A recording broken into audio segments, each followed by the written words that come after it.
How many of you actually think twice before you start your preparation for competitive exams like RBI Grade B?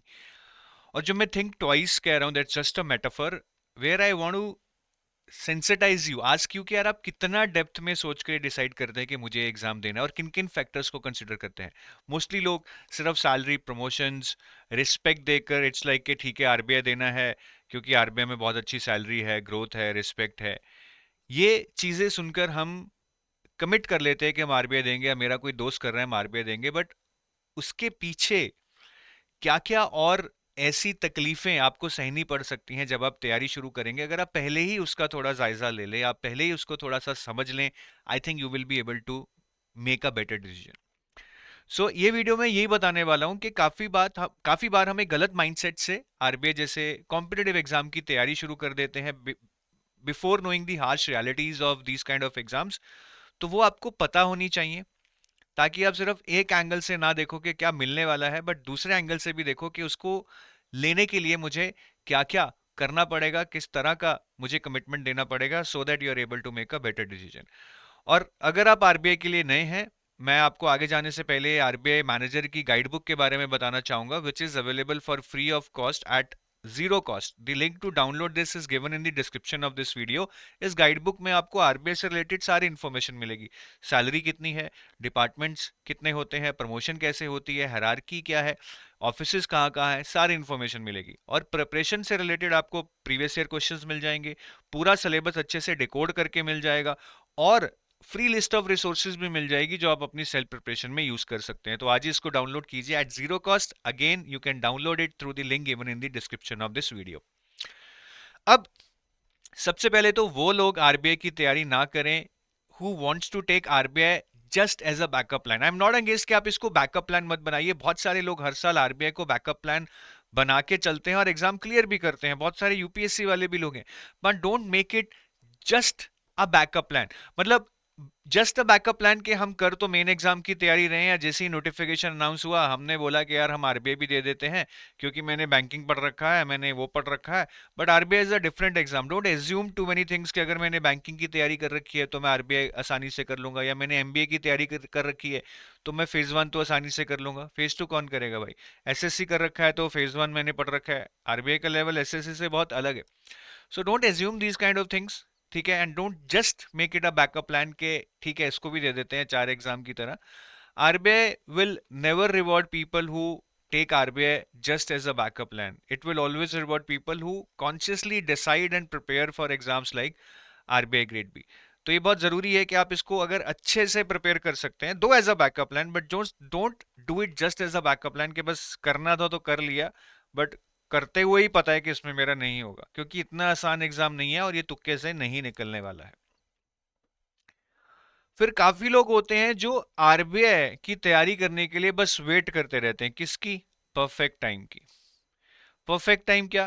कि मैं job change करूंगा तब तैयारी करूंगा, मेरा बॉस बदल जाएगा तब चेंज करूंगा, प्रमोशन हो जाएगी अभी प्रमोशन एग्जाम्स दे लेता हूं फिर चेंज करूंगा, या नोटिफिकेशन आने के बाद तैयारी शुरू करूंगा. तो see, perfect time will never come. Perfect time is today. तो अगर आपको आरबीआई जैसा एग्जाम देना है, भले ही आप आधा घंटा पढ़ना शुरू करें, but you start moving towards your goal. शायद उससे आउटपुट ज्यादा नहीं आएगी, बट उससे आपको क्लैरिटी मिलेगी कि शायद आप यही करना चाहते हो, और अंदर से एक मोटिवेशन आएगी और आप और एफर्ट मारेंगे. और बहुत सारे लोग होते हैं जो अपने वीकेंड्स सेक्रीफाइस नहीं कर सकते, फेस्टिवल्स सेक्रीफाइस नहीं करते, पार्टीज को सेक्रीफाइस नहीं कर सकते. उनको है कि भैया लाइफ ऐसे जीनी है, अभी यही करेंगे, फिर बाद में कोई टाइम आएगा तो आरबीआई की तैयारी करेंगे. ऐसा कभी होगा नहीं. See, to gain something you have to make space for something, और वो स्पेस आप तभी बना पाएंगे अगर आप अपने सारे प्लान्स को, जो कि ऐसा नहीं है कि लाइफ में जरूरी नहीं है, जरूरी है, बट शायद कुछ बनने के बाद उन प्लान्स को आपको शायद अभी होल्ड पे रखना पड़ेगा, थोड़े से सेक्रीफाइसेस करने पड़ेंगे, और परफेक्ट टाइम की वेट ना करते हुए आज ही उसके ऊपर काम शुरू करना पड़ेगा. क्योंकि चलते चलते भी बहुत सारी क्लैरिटी आती है, पता लगता है कि इस एग्जाम की तैयारी में क्या क्या गलतियां हो सकती हैं, ताकि मैं उनको ठीक कर लूं. So don't wait for such a perfect time, rather think about this कि if you start today you make mistakes, maybe 2 months from now, 3 months from now you will have a perfect time to start your preparation because you will know everything about the exam. फिर बहुत सारे लोग होते हैं अच्छे खासे पढ़ने वाले लोग हैं, इंटेलिजेंट लोग हैं, पढ़ेंगे तो शायद सिलेक्शन भी ले लेंगे, but they are under lot of pressure. They will keep comparing themselves with others कि सर वो तो आईआईटी से है, मैं तो एवरेज कॉलेज से हूँ, सर उसके तो 10th में 90% मार्क्स हैं, मेरे तो 65% मार्क्स हैं, सर उसके पास तो 3 साल का वर्क एक्सपीरियंस है, मेरे पास तो गैप ईयर्स हैं. तो ये कंपैरिजन ठीक है, हमारी सोसाइटी में ऐसा एक कल्चर है कि we tend to compare ourselves with others and then doubt ourselves. But मैं एक चीज ही बताना चाहूंगा कि महाभारत में ना श्री कृष्ण को अर्जुन पूछते हैं कि वो ऐसी कौन सी चीज है जो आदमी को हारने से पहले ही हरा देती है, आदमी को अपना पोटेंशियल ही रियलाइज नहीं करने देती. तो श्री कृष्ण ही बोलते हैं संचय आत्मा विष्णति. संचय आत्मा विंशति के जो बंदा अपने आप पे डाउट करता है, सेल्फ डाउट करता है, दूसरों को देखकर उसको लगता है कि मैं इनसे पीछे हूँ, ये मेरे से ज़्यादा अच्छे हैं, मैं इनसे compete ही नहीं कर सकता, मैं लाइफ में कुछ कर ही नहीं सकता, वो आदमी हारने से पहले ही हार जाता है. वो आदमी अपना पोटेंशियल कभी रियलाइज कर ही नहीं पाता है. So comparison is something which will not only kill you, it will kill your soul. So मुश्किल है, ठीक है, बट दूसरों को देखकर आप ये मत सोचिए कि मैं इनसे compete नहीं कर सकता, रेदर ये सोचिए कि शायद इनसे compete करने के लिए मैं 1.5x या 2x एफर्ट मारने के लिए तैयार हूँ, जो मैं करूंगा. बट हाँ, अगर आपको लगता है कि रियलिटी है कि मैं नहीं कर सकता and you have accepted it, then ठीक है, chapter close, go for some other exams. उसमें क्या है, जरूरी थोड़ा ना कि आरबीआई क्रैक नहीं हुआ तो लाइफ नहीं चलेगी. There are lot of other exams, you should target those exams which you feel that these are in my zone, because confidence is very very important to crack any damn exam in a country where competition is so high. I can't even tell you about that.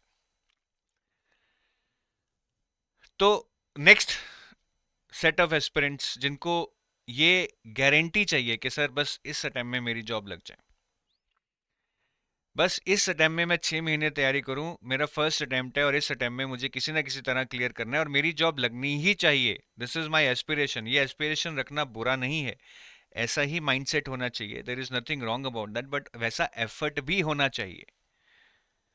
तो काफी लोग सिर्फ सोचते हैं कि इस साल मेरी जॉब लग जाए, बट उस तरह का एफर्ट नहीं लगा पाते हैं. And given the uncertainty of RBI grade B exam, cut off fix नहीं है, एग्जाम की डेट तक फिक्स नहीं है, ठीक है, सीट्स फिक्स नहीं है. सो अगर आप इस तरह की गारंटी चाहते हैं और उतना एफर्ट भी नहीं मार सकते हैं, I think you are the wrong place. I have seen lot of people जो शायद मतलब गिर गिर के ही यहाँ तक पहुंचे हैं. सो ऐसा माइंडसेट मैं बार बार कह रहा हूँ रखना बुरा नहीं है, बट उसके लिए एफर्ट मारना जरूरी है उस लेवल का कि आप फर्स्ट अटेम्प्ट में 4 5 6 महीने में इस एग्जाम को क्लियर कर दें. But at the same time accept the reality कि शायद मैं ना कर पाऊँ. Then what's in the store for me? क्या मैं अगले साल तैयारी नहीं करूंगा? Will that be end of my RBI grade B journey? If such is your thought, then I would say think twice before starting. क्योंकि इस जर्नी में धक्के लग सकते हैं और धक्के लगने के बाद वही लोग आगे जा पाएंगे जिनके अंदर एक जुनून होगा, एक कमिटमेंट होगी, एक पैशन होगा कि मुझे ये करना है, चाहे इस साल नहीं, चाहे 2 साल नहीं, चाहे तीसरे टाइम में जाके हो, पर मुझे करना है. I know it's very tough to prepare for same exam for 2 3 years, but that's the reality. आप जितनी भी सक्सेस स्टोरीज देख लीजिए, कितने लोग हैं जो सिर्फ कॉलेज से पास आउट हुए, पहले अटेम्प्ट में आरबीआई क्लियर कर गए. The journey is not easy for everyone. Maybe there would be 1% पीपल, but then maybe they are blessed. और जाते जाते मैं ये बोलना चाहूंगा कि जो भी मैंने आपको ये बताया है कि ये लोग आरबीआई की तैयारी ये सोचकर मत करें. The idea is not to make you feel कि यार ये आपके लिए नहीं है या आप आरबीआई के लिए नहीं हो. मैं आपको डराना नहीं चाहता हूँ, but I just want to tell you the truth. ये सब चीज़ें आपको पता होनी चाहिए कि ये दिक्कतें आ सकती हैं, इस तरह का माइंडसेट होना चाहिए. बहुत बहुत बार देखा गया है कि हम गलत माइंडसेट से तैयारी शुरू करते हैं जो बहुत ज़्यादा नुकसान करती है, बजाय उसके कि हम तैयारी ही शायद लेट शुरू करें. कोई दिक्कत नहीं है, एग्ज़ाम की तैयारी शुरू करना एक अलग चीज़ है, एग्ज़ाम की तैयारी सही तरीके से शुरू करना और क्रैक करना एक अलग चीज़ है. तो सबसे पहले अपनी हैबिट्स को फिक्स करो. एग्ज़ाम कहीं भागा नहीं जा रहा है, एग्ज़ाम यही है, एग्ज़ाम दोबारा भी होगा, अगले साल भी होगा. आप 4 साल भी एग्ज़ाम साइकिल में निकाल लें, लेकिन जब तक हैबिट्स फिक्स नहीं करेंगे तो रिजल्ट नहीं आएगा. So what's the point in giving even one attempt and you would be wasting 3 4 attempts. So fix your habit so that you are giving at least the best version of you is giving at least the exam. फिर उसके बाद जो होगा देखा जाएगा, at least regret तो नहीं होगा.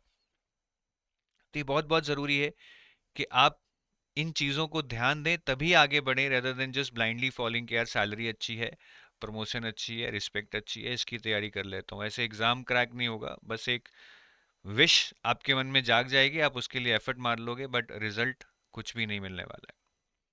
तो आई होप इस पॉइंट्स को आप कंसिडर करेंगे और अच्छे से सोचेंगे, क्योंकि बहुत सारे लोग इस साइकिल में फंस जाते हैं and only later they realise that maybe they were wrong no to start in the first place itself. So please don't do that. Be conscious about your decisions. और जो लोग तैयारी कर रहे हैं या करना चाहते हैं, if they want some assisted preparation for RBI Grade B, so we have our courses at EduTab for RBI Grade B. हमारे जो मेन कोर्सेज हैं वो गोल्ड कोर्स है और सिल्वर कोर्स है. Gold course is a complete package for phase 1 + 2 + interview. इसमें आपको phase 1 का सारा मिलेगा, फेज 2 का सारा, इंटरव्यू का सारा, चाहे डिस्क्रिप्टिव राइटिंग हो, चाहे करंट अफेयर्स हो, चाहे एफएम हो, चाहे क्वांट रीजनिंग इंग्लिश हो, सब कुछ मिलेगा. Silver is mainly for phase 2 + interview. This is basically for those who are good in quant reasoning and English. तो इसमें आपको फेज 1 का क्वांट रीजनिंग इंग्लिश नहीं मिलेगा, फेज 1 का मॉक टेस्ट नहीं मिलेगा, लेकिन फेज 1 के जो करंट अफेयर्स हैं वो आपको मिलेंगे because they overlap with phase 2 current affairs. तो आप ही हमारी website edutap, this is you pardon my hand writing .in पे जाकर हमारे कोर्सेज को एक्सप्लोर कर सकते हैं. So with that I take your leave. Thank you. Have a nice day. Bye bye.